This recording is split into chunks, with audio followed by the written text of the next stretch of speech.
Hello everyone and welcome to Taiyari 360 YouTube channel. तो आज मैं आपको रीडिंग कॉम्प्रिहेंशन की कुछ बेसिक चीजें बता देता हूं कि आपको रीडिंग कॉम्प्रिहेंशन करते समय आपको किन चीजों का ध्यान रखना चाहिए। ठीक, लगता तो सबको इजी है बट इसमें हम फंस जाते हैं, इसमें एक्यूरेसी नहीं आ पाती है। तो एक्यूरेसी हमारी सिर्फ मैथ और रीजनिंग पे ही रहती है, तो इसलिए हम उसमें ज्यादा फोकस रखते हैं। बट रीडिंग कॉम्प्रिहेंशन में अगर आपने कुछ चीजों का ध्यान दे लिया तो आप रीडिंग कॉम्प्रिहेंशन में भी एक्यूरेसी ला सकते हैं। वो अलग बात है कि 3 से 4 क्वेश्चन हर बार डिफरेंट ही होंगे, क्योंकि यूपीएससी ने किस मतलब अप्रोच को लगा के उस क्वेश्चन को डील करा है और आपने किस अप्रोच को, तो उसमें तो कोई दिक्कत नहीं है। अगर आप देखो, हर साल ये क्वेश्चन होता है, आप कभी भी 100% एक्यूरेसी रीडिंग कॉम्प्रिहेंशन में नहीं लगा सकते कि आपने जो आंसर लगाया है यूपीएससी वही मानेगी। बट मैक्सिमम क्वेश्चन में तो लगा ही सकते हैं। ठीक, जो 2-4 क्वेश्चन आपके साथ गलत होंगे तो वो सबके लिए गलत होंगे, ऐसा नहीं है कि आपके लिए ही वो स्पेशली गलत होंगे। तो रीडिंग कॉम्प्रिहेंशन को अगर सबसे पहले देखा जाए तो रीडिंग कॉम्प्रिहेंशन एक आर्ट है। आर्ट इन द सेंस कि इसमें कोई भी ऐसा कोई थ्योरी काम नहीं करती है कि आपने कोई थ्योरी पढ़ लिया है, आपने कोई लेक्चर देख लिया है, आपने कुछ भी कर लिया। नहीं यार, आपको ये अपने खुद से ही आएगी। देखो, हम या मैं जैसे यहाँ पे हूं या कोई भी है, तो वो आपको सिर्फ गाइड कर सकते हैं कि आपको किन चीजों का ध्यान रखना है रीडिंग कॉम्प्रिहेंशन करते समय। एट द एंड आपको करना वो खुद ही है, क्योंकि मैं ये नहीं बताऊंगा कि देखो ये थ्योरी है, जैसे न्यूटन के लॉ हैं, तीन लॉ हैं न्यूटन के, तो मैं तीनों बता दिया कि भाई सेकंड लॉ ऑफ मोशन बोलता है ये F=ma, third law of motion ये बोलता है, आप ये रट लेना, हो जाएगा।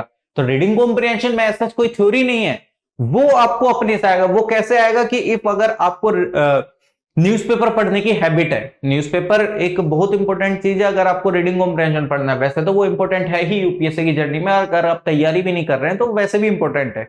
आपको सीधा चीजों का पता चलता रहता है कि क्या चल रहा है क्या नहीं चल रहा है। ठीक, आपको कोई बेवकूफ नहीं बना सकता, क्योंकि आपके पास भी फैक्ट होंगे कि ऐसा नहीं है, ऐसा है। ठीक, तो एक तो न्यूज़पेपर तो आपको पढ़ना ही है, उसकी हैबिट डालिए। अगर आप पूरा नहीं पढ़ पा रहे हैं तो एटलीस्ट डेली का 1 से 2 आर्टिकल तो पढ़ा करिए।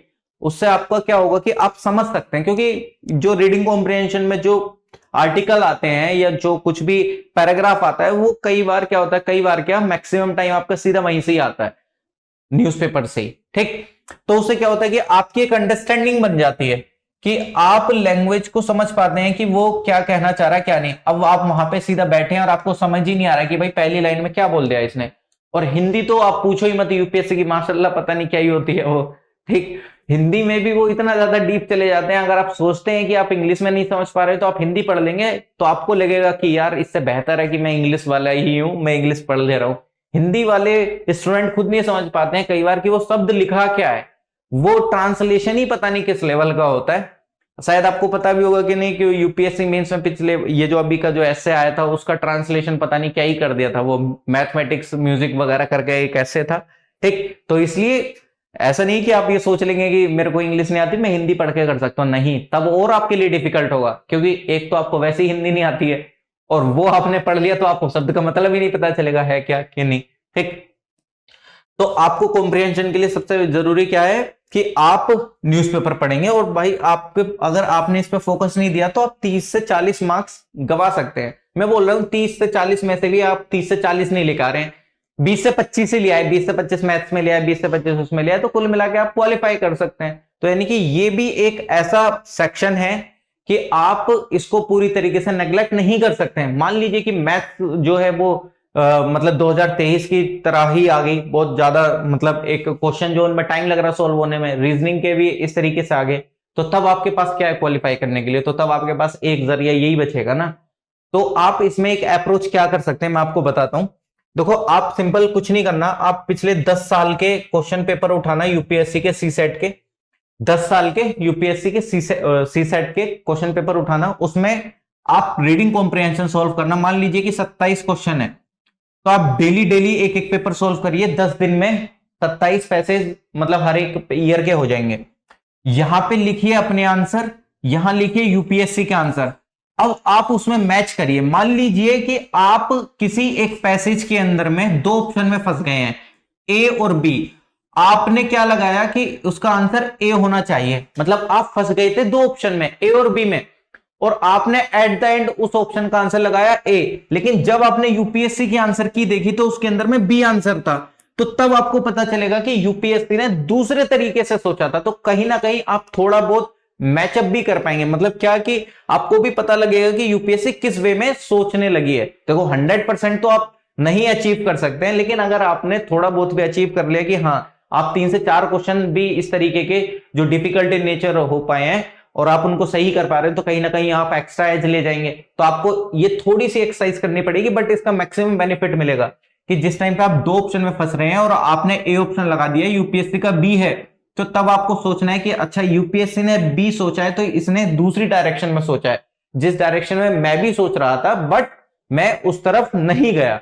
तो इससे क्या होगा कि जब आपने 10 साल के वो पूरे प्रीवियस ईयर क्वेश्चन को कर लिया कॉम्प्रिहेंशन वालों को, तो आपके अंदर एक अलग से कॉन्फिडेंस भी आ जाएगा, प्लस आप समझ पाएंगे कि यूपीएससी किस वे में आंसर्स को सोच रही है और वो किस वे में आंसर की निकालती है, मतलब किस तरीके से वो आंसर लगाती है कॉम्प्रिहेंशन के। तो ये एक बेस्ट अप्रोच है, आपकी प्रैक्टिस भी हो जाएगी। मतलब आप समझ रहे हैं 27 क्वेश्चन है, 10 साल के आपने कर लिए, 270 पैसेज आपने कर लिए, तो यार इतना तो आपके अंदर में कॉन्फिडेंस आ ही जाएगा कि थोड़ा बहुत आप मतलब अच्छी तरीके से इसमें गेन कर सकते हैं। ये जो लो हैंगिंग फ्रूट है इसमें आप अच्छे से गेन कर सकते हैं मार्क्स को, इफ अगर मैथ्स और रीजनिंग काफी ज्यादा टफ भी आ जाता है, ठीक। और आपको जिस टाइम पे आप क्वेश्चन करते हैं तो आपको किन किन चीजों का थोड़ा सा ध्यान रख लेना है कि आप पहले ये देखिए पैसेज का नेचर क्या है। भाई पैसेज भी तो डिफरेंट डिफरेंट होते हैं, कुछ एनवायरमेंट के ऊपर होता है, कुछ फूड सिक्योरिटी के ऊपर हो गया, तमाम अलग अलग पैसेज होते हैं। मैं आपको इसमें एग्जांपल भी दिखा सकता हूं, जस्ट लाइक जैसे ये म्यूनिसिपल वेस्ट के ऊपर था, 2023 का पैसेज था, ठीक। ये फूड कंजम्पशन के ऊपर था, ये भी 2023 का पैसेज है। तो यू हैव टू अंडरस्टैंड कि नेचर क्या है भाई पैसेज का, वो पूछ क्या रहा है। आप पढ़ कुछ और रहे हैं, आंसर कुछ और लगा रहे हैं, तो ऐसा नहीं होना चाहिए। फिर आपको क्वेश्चन भी देखना चाहिए कि नेचर क्या है क्वेश्चन का।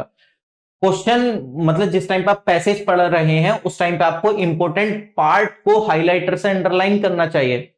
कुछ भी चीज बाद के लिए नहीं छोड़नी चाहिए, लीव नथिंग फॉर लेटर। यानी कि अगर आपने उस टाइम पे वो पैसेज पढ़ लिया है और उसके ऊपर 2 क्वेश्चन पूछे गए हैं, तो आपको उसी टाइम पे उन दोनों क्वेश्चन का आंसर लगाना है। क्यों? अरे यार जिस टाइम पे आपने वो क्वेश्चन को पढ़ा है, जो पैसेज को पढ़ा है, तो आपको उस टाइम पे पता है ना कि इस पैसेज में क्या बात करी गई है। अब आप चले गए हैं आगे, कुछ और क्वेश्चन टैकल करते हो, दोबारा आएंगे, दोबारा पैसेज पढ़ेंगे, फिर दोबारा आंसर लगाएंगे। भाई इतना टाइम नहीं होता है, इतने टाइम में जो दूसरा कैंडिडेट है वो आपसे ज्यादा क्वेश्चन कर लेगा। तो जितने क्वेश्चन पूछे गए हैं, मान लीजिए 2 क्वेश्चन पूछे गए, तो दोनों के दोनों का आंसर उसी टाइम पे देना है। ये नहीं कि पहला क्वेश्चन कर दिया बाद में आ गए, ठीक। मैं आपको सीसेट को डील भी बताऊंगा कि सीसेट को किस तरीके से हमको मतलब सॉल्व करना है जिस टाइम पे हम क्वेश्चन पेपर हमारे पास है, ठीक। तो वो एक लास्ट में एक सेशन लूंगा तो उस टाइम पे बताऊंगा। बट हाँ इस चीज का ध्यान रख लेना, नेगेटिव मार्किंग भी है, तुक्का नहीं लगाना है। अब ये तो आपको पता ही होगा ना कि आपने तुक्का लगा दिया, अरे अच्छा ये वर्ड दिखाता है यहाँ पे तो लगा देते हैं ये आंसर हो गया। नहीं, ऐसा नहीं करना है, गैस करना है, बट थोड़ा सा ये देख के लॉजिकल गैस करना है। ऐसा नहीं कि आपने अंधाधुंध कुछ भी लगा दिया है, तो इस तरीके से तो आप नेगेटिव में जाएंगे।